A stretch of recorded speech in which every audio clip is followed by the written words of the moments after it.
My heart was pounding so hard it was a frantic, desperate drum solo against my ribs. A noise so loud I was convinced it would trigger a silent alarm. I was crouched low, completely submerged in the shadow of a colossal privacy hedge.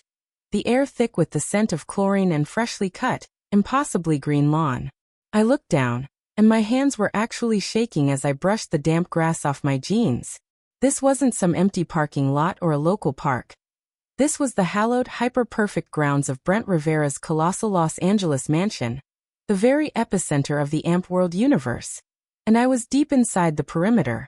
The entire ludicrous reason I was here, risking a lifetime of embarrassment and potential legal disaster, was a foolish ego-driven argument with my friends, Jake and Maria. We had spent so long watching these YouTubers, Brent, Lexi, Rebecca Zamolo, Matt Slays, that their polished, perfect lives felt like a personal affront to reality. We kept saying it had to be fake, a set, a beautiful lie, and my teenage arrogance declared, "I will prove it." But standing there, right outside the glow of an upstairs window, it stopped being a joke. It became a terrifying reality check when I saw something through that window that could, without a doubt, unravel their entire, multi-million-dollar illusion. I didn't just find a prop. I found the shocking, human vulnerability they work so hard to hide.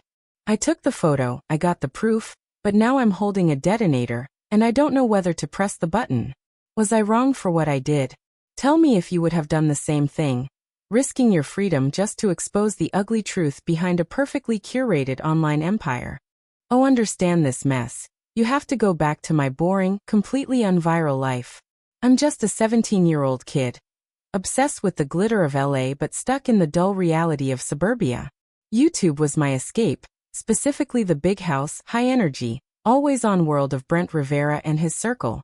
Every day was a challenge, every reaction was huge, every moment was epic. But the sheer perfection started to grind on us. One rainy afternoon, watching a video of Lexi Rivera doing a ridiculous 24-hour challenge in a mansion that looked like a 5-star resort, Jake threw a popcorn kernel at the screen.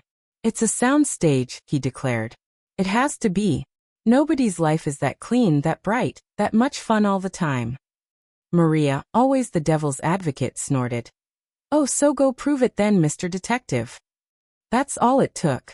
One small, stupid, hormonal spark to ignite a dangerous idea in my head.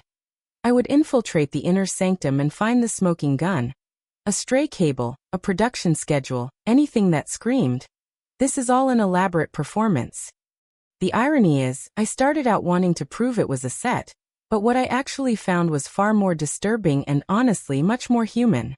My initial attempts were laughable. I started with Reconnaissance, driving past the high walls and impenetrable hedges, feeling like a spy in a B-movie. The sheer scale of these houses in the Hollywood Hills is insane. They're less homes and more self-contained compounds. The first time I tried to breach the perimeter, I aimed for the Zamolo/Slays house. I figured, since their content leans heavily into family and puzzle challenges, their security might be slightly more focused on props than patrols. I found a spot near a construction dumpster where the landscaping looked hastily finished, giving me a small, bramble-filled gap in the fence. I waited until 1 a.m. on a Tuesday, wearing dark clothes and my adrenaline level pegged at maximum. Slipping through that hedge felt like being born into a new, forbidden world. The air was different. It smelled like money and the distant echo of wealth. I crept toward the back of the main house. The windows were immense, showcasing the immaculate interior, a chef's kitchen, glistening marble, a gigantic flat-screen TV that probably cost more than my car. Everything was exactly as perfect as it looked on camera, and disappointment started to settle in my gut. Maybe Jake was wrong. Maybe their lives really were this flawless. But then, tucked away behind a row of privacy trees, I noticed the detached guest house or studio, a structure I had never seen prominently featured in their vlogs. A single, weak light was on inside. Driven by a desperate need for something real, I crawled toward it. The window was low and slightly obscured by dust and an overgrown shrub. I peered through and immediately froze. Inside, it wasn't a prop room or a storage unit. It was an office, but an office drowning in chaos. Papers were everywhere, monitors glowed with spreadsheets I couldn't understand, and the perfect, sunny, high-energy Rebecca Zamolo was sitting at a desk, her face buried in her hands. Matt Slays was pacing, his usual cheerful composure replaced by a pale, drawn, and furious tension. He wasn't talking to the camera. He was talking on a phone, his voice a low, gravelly snarl that cut through the silence. I leaned in, heart pounding against the window pane. Then he roared, "Foreclosure? How can the bank threaten us with foreclosure when we just did the 10 million subscriber giveaway? We need a disaster, a massive, trending, viral disaster today, or we lose it all." Foreclosure? On this palace? It was a seismic shift in my reality. I quickly snapped a photo, shaky, dark, but undeniable proof of their desperation. This was far more than a set. This was a house of cards ready to fall.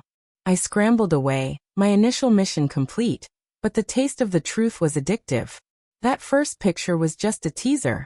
The main event, the thing that truly shattered the fourth wall of my perception, happened 2 nights later at the Brent Rivera compound. The Zamolo/Slays photo gave me the courage of a fool. I knew the Rivera house was the hardest target, but I also knew it held the biggest secrets. This time, I didn't rely on random breaches. I had meticulously studied the shadows, the camera blind spots, and the rotation of the private security patrols. My entry point was an old oak tree, its thick, gnarled branches stretching right up to the second story of a rarely seen wing of the massive house. It was insane, a climb straight out of a teenage thriller, but I was beyond caring about logic. I needed to see what the real king and queen of YouTube were hiding. I scrambled up that tree, my body aching with every movement, until I was clinging to a thick branch directly outside a large, open window. Inside, the room was a dimly lit, secondary lounge, completely unlike the pristine, white aesthetic of their main filming areas. Loud, non-vlog background music was thumping. It was a private party, a secret gathering not meant for public consumption. And there she was, Lexi Rivera. She wasn't dancing, she wasn't laughing, and she wasn't radiating the infectious, carefree energy of her vlogs. She was sitting alone on a plush sofa, head resting back, eyes closed, looking utterly and completely drained. It was the face of someone who hadn't slept for a week, a ghost in her own mansion. I immediately pulled out my phone, intending to capture this stark contrast of her public and private self. But as I raised the phone, 2 men walked into the frame, both older, wearing suits, looking like high-level executives or managers. They stood near the open window, talking in low, sharp tones, and the words that tumbled out of their mouths hit me like a physical blow. The first one, slick-haired and severe, hissed, "Brent can't know. If the sponsors find out about the trip, the whole contract is void. We need the Lexi persona to remain pure. That's what the entire Amp World brand is built on. Clean, fun, innocent. Pure."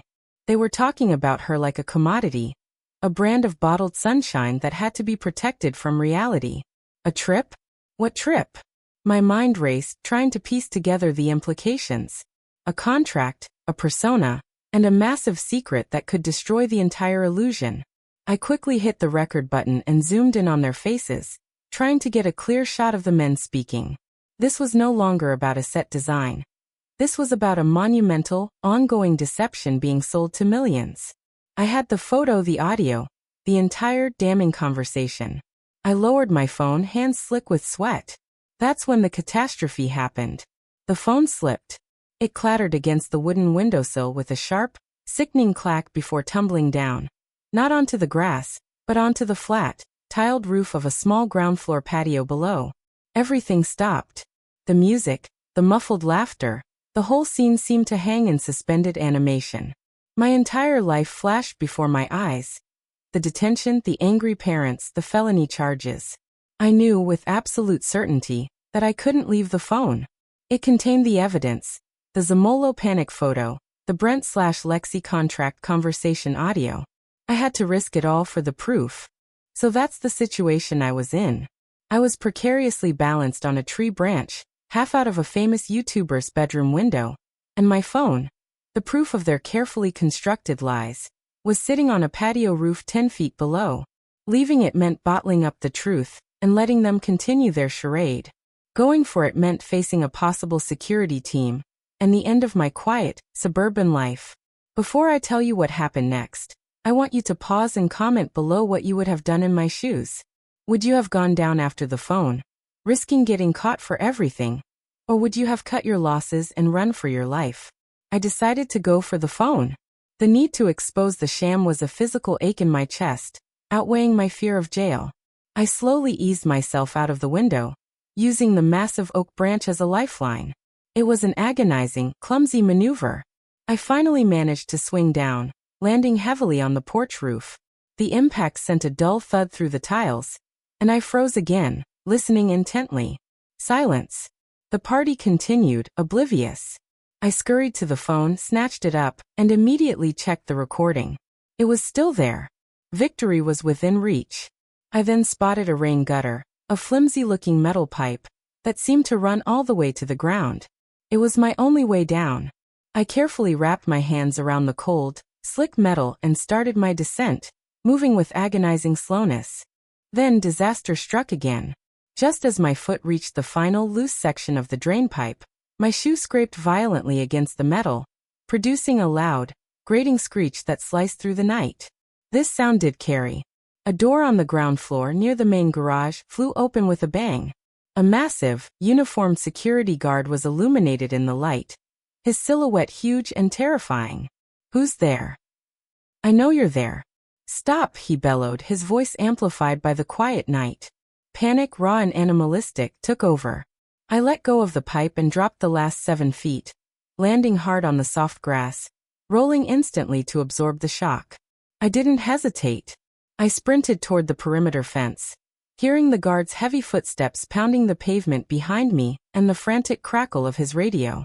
The entire backyard instantly exploded in light as the powerful floodlights activated. I dove headfirst into the dense hedge, thorns tearing at my skin, scrambling blindly until I burst out onto the quiet, dark sidewalk, feeling like a hunted animal. I ran for blocks until I reached my car, heart still trying to beat its way out of my throat. I drove away slowly, forcing myself to obey every traffic law, watching the flashing lights of police cars rushing past me toward the compound. I had escaped, but I had paid for the truth with my sanity. Back in my room, safe but sweating profusely, I finally listened to the audio. It was all there. The desperation of Matt and Rebecca, and the cold, calculated conversation about Brent, Lexi, the contract, and the need to protect the pure image at all costs. The evidence was irrefutable. I was holding a wrecking ball capable of leveling their digital kingdom. I spent 2 days wrestling with the moral fallout. I had broken the law. I had trespassed. But I had also discovered a lie of epic proportions, a toxic, unattainable fantasy being marketed to millions of impressionable young people. In the end, my teenage sense of justice won. I created a burner email, uploaded the audio and the blurry, damning photos, and sent them to an anonymous, drama-focused YouTube channel known for fearlessly exposing creator secrets. My message was simple. The truth about the mansions is not what you think. Here is the proof. Use it to expose the contract culture. The response was immediate and devastating. The drama channel posted a highly edited, intense video titled, "The Secret Finances and Contracts of AMP World. The Truth Behind the Mansions." The impact was a media earthquake. Within days, the Zamolos released a deeply emotional video, finally admitting to unforeseen financial pressures and the incredible stress of constant content creation. It was a complete shift in tone, human, raw, and vulnerable. Brent and Lexi, however, fought back fiercely, dismissing the audio as heavily manipulated and the photos as fakes. But the conversation had started, and the fans were divided. The trust was gone. The sponsors started dropping. I saw the aftermath unfold over the next few months. The massive mansion was eventually listed for sale. The perfect, polished, untouchable facade was irreparably cracked. I never revealed my identity, not even to Jake or Maria, who were both glued to the drama. My life, thankfully, returned to its boring rhythm, but my perspective was permanently warped. I had seen behind the most perfect curtain in the digital world and found not a magical, endless party, but a sterile, stressful business filled with fear, financial desperation, and meticulously controlled image contracts. I went in to prove it was a set, and I left knowing it was far worse. It was a prison of perfection. I learned that the most polished lives are often the messiest, and that the relentless pursuit of views can turn real people into disposable brand characters. My trespass was a crime, but the deception they were selling felt like a greater one. Like this video if you were on my side, if you think the truth needed to come out no matter what the cost was. Subscribe right now for more raw, intense stories like this, where I dive deep into the darkness of the internet. Now, I need to know your final honest thoughts. Did I do the right thing by exposing them, or was I just a reckless teen who should have stayed home? Share your final thoughts on this whole mess in the comments section below. I'll see you all in the next story.